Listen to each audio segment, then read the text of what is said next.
E aí, beleza? Quem fala aqui é o Renan e você está no canal Burklimp Games pra gente falar agora sobre rumores. Isso mesmo, eu não costumo trazer rumores no canal, eu gosto muito mais de trazer a notícia quando já foi confirmada, mas essa é uma que me pegou um pouquinho no quesito de curiosidade, o quanto isso é controverso e me deixou meio 50-50 se pode ser ou não.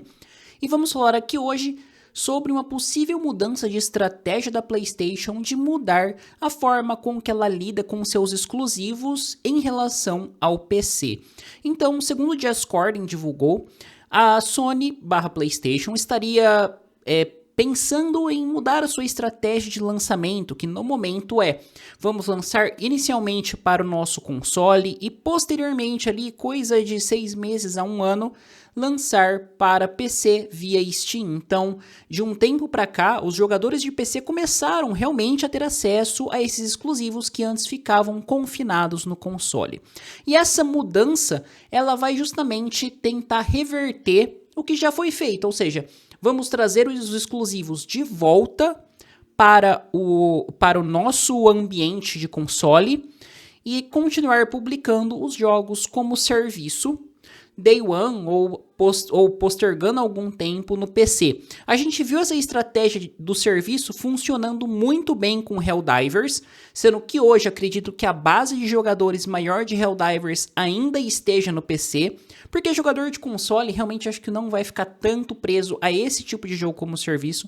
Tem muito mais perfil no PC e vendas significativas de jogos como God of War, Uncharted e etc. que saiu na Steam, que podem não ser o marco da empresa, não podem não ser aquele, nossa, que recorde batemos com a venda, mas passa facilmente de 1 milhão de vendas. E não vou falar qualquer empresa, porque as empresas colocam níveis astronômicos, né, para considerar um sucesso, mas pô, você vender 1 milhão de jogos ou 1 milhão de cópias daquele produto é um marco significativo, né? Então você já coloca um rendimento alto ali, que tirando as taxas da Steam, etc., entra para a empresa praticamente de graça, entre aspas, né? Eu digo isso porque os jogos que chegaram foram jogos que já estavam prontos. Então, para fazer um port de um PlayStation ou de um Xbox para PC, o esforço é muito menor, eu digo isso muito menor do que você fazer um jogo novo só para o PC, né? O jogo já está trabalhado,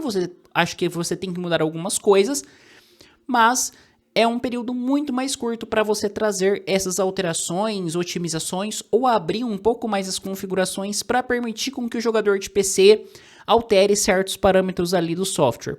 Então, é um dinheiro que entra mais.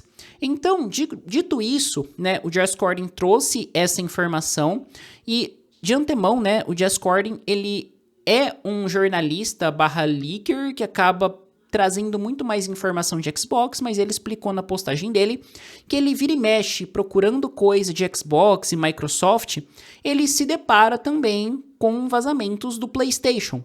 Então é uma coisa que eu acho que a gente pode botar um certo grau de confiabilidade pela história que o cara tem. Obviamente todo leaker / jornalista investigativo vai dar uma bola fora ou outra, mas também porque as mudanças acabam acontecendo de maneira muito dinâmica para as empresas, e isso tira, né, o que ela fala hoje, muitas vezes não é o que ela faz amanhã, como a gente vê com o caso da Microsoft, já que existe a questão de acionistas envolvidos. Então agora, voltando para a PlayStation e para uma opinião mais pessoal em relação ao assunto. Eu falei que eu fico 50-50 pela confiabilidade da fonte, porém, eu não acreditaria muito nisso, sabe? Parte dos 50% que não acredita tá em ver como o mercado de jogos funciona atualmente. A gente vê que a empresa sendo tomada por acionistas, a gente pode comparar com a Nintendo, que usa essa estratégia de você trazer os jogos para casa e falar assim, não, se você quer jogar um Mario, se você quer jogar um Donkey Kong, Zelda e etc., você vai ter que comprar o Nintendo Switch. E vou lançar o Switch 2, que é uma evolução do Switch 1, ok? Não tá trazendo nada de tão grandioso, tá trazendo uma melhoria gráfica, melhoria de hardware, etc.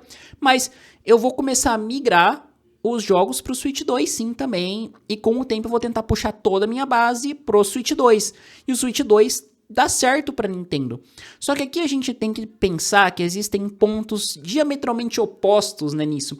Que a Nintendo, ela é uma empresa que ela preza por essa cultura há muito tempo, enquanto a PlayStation ela já abriu mão e ela já tá no mercado de ações, ela já tá na mão de outros acionistas, existe uma divisão na América do Norte, por mais que agora, pensando de forma administrativa, ela voltou o seu corpo administrativo mais para o Japão, realmente, só que ela não vai acabar abandonando outro público, acredito eu. Então, isso para mim, por mais que possa existir essa iniciativa, eu acredito que os jogos ainda vão continuar chegando para PC, não day one, mas com esse delay, e isso vai desagradar parte dos acionistas, né? O que acaba, consequentemente, tirando o valor da empresa.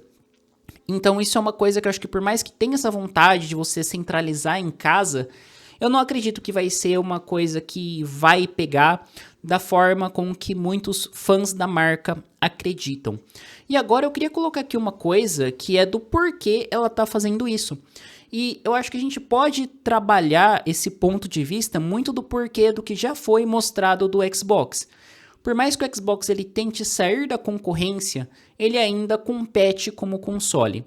E a próxima geração do Xbox, pelo que temos notícias até agora, olha lá, vídeo cheio de rumor do cacete, né? Pelo que temos de notícias até agora, ela vai ser meio que um PC. Então, o que a gente vai ter é o sistema do Xbox rodando, que já é basicamente um PC também, é uma outra versão do Windows alterada, rodando a Steam e outras lojas dentro, o que faria com que, por exemplo, eu estou em dúvida do que comprar e não quero comprar um PC, eu sou um jogador de console, eu posso ir lá e comprar o próximo console da Microsoft, que eu vou ter acesso a Steam, Epic Games, a própria loja do Xbox, e vou tratar isso como um ecossistema e não como um console, como um PCzinho gamer, né? Algo que você não vai precisar gerenciar demais, ele vai rodar o que você comprar e tá bacana. E nesse balaio todo vai entrar fatalmente os jogos da PlayStation, caso isso ocorra.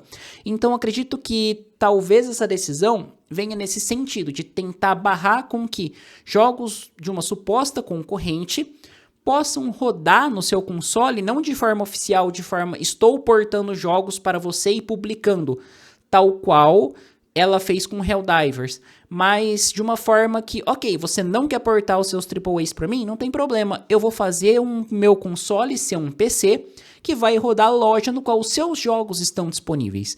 Então, de forma indireta, você quebra esse aspecto do exclusivo, né? Que ali o cara que curte Xbox vai ter o Game Pass, vai ter a Steam e também vai ter os exclusivos do PlayStation. Eu acho que esse é uma forma que talvez a Sony possa usar para se proteger, mas dado ao cenário de jogos atual, eu não acredito que isso vá ocorrer devido à questão de lucros, a questão do quanto que esses jogos portados são mais baratos de serem feitos e dão um retorno bom. Por mais que os números possam não ser os que a marca gostaria de atingir, mas que nem eu falei, mais de 1 milhão, 2 milhões de cópia, é quase certeza que um God of War vendeu, que um Helldivers vendeu, que um Uncharted, sabe? Então, é complicado você voltar isso atrás e abrir mão desse lucro para quem está investindo na empresa. Então, como essas pessoas acabam tendo muita voz, eu acredito que isso não vai acontecer. Mas deixa nos comentários a sua opinião, que é sempre interessante essa troca de ideias. Sugestões de temas são sempre muito bem-vindas. Se inscreve no canal, ativa o sininho, dê um joinha que ajuda bastante na divulgação. E vocês não perdem nenhum vídeo que for sendo lançado por aqui. Bom, é isso aí, muito obrigado e até a próxima.